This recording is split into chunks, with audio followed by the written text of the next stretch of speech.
Turtle Cove, the last remaining nesting ground in Hong Kong for green turtles. Nesting season has just begun, but any turtle which makes it this far will find itself facing a major challenge. This is palm oil, and it's everywhere. That's just raw palm oil. And there's thousands of these things floating all through this bay and all around the Hong Kong Islands. Yeah. It's just disgusting. Last Thursday, 2 cargo vessels, one carrying palm oil, collided southwest of Hong Kong, spilling their contents into the ocean. On Saturday, oil began to land in Hong Kong. By Sunday, there was so much oil, the government started closing public beaches. Volunteers have been leading the clean-up since. This is where the next disaster is going to be, is what's under our sand in Lama. We travelled around Hong Kong's islands with members of the conservation group Sea Shepherd to assess the extent of the problem. And we're inside a typhoon shelter here.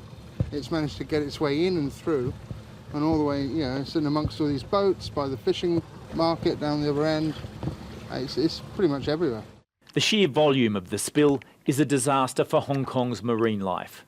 Fish eat the oil, which then solidifies in their stomachs and coats their gills, causing a slow death. Hundreds of fish are being reported dead across the region. Marine pollution expert Professor Paul Lam says he's never encountered a spill quite like this. Because palm oil is a natural product, it can be degraded by microorganisms and even maybe photodegradation as well. So over time, it's going to go away. This beach on Lamma Island was cleaned yesterday. 24 hours later, well, you can see it's once again coated with palm oil. 9,000 tonnes of this escaped when these 2 ships collided. We're told only about 100 tonnes has been cleaned up. The rest of it is offshore, and it's expected the bulk of it won't reach Hong Kong until next week. The government has not yet named the vessels or the companies involved in the collision, or said whether they'll be prosecuted.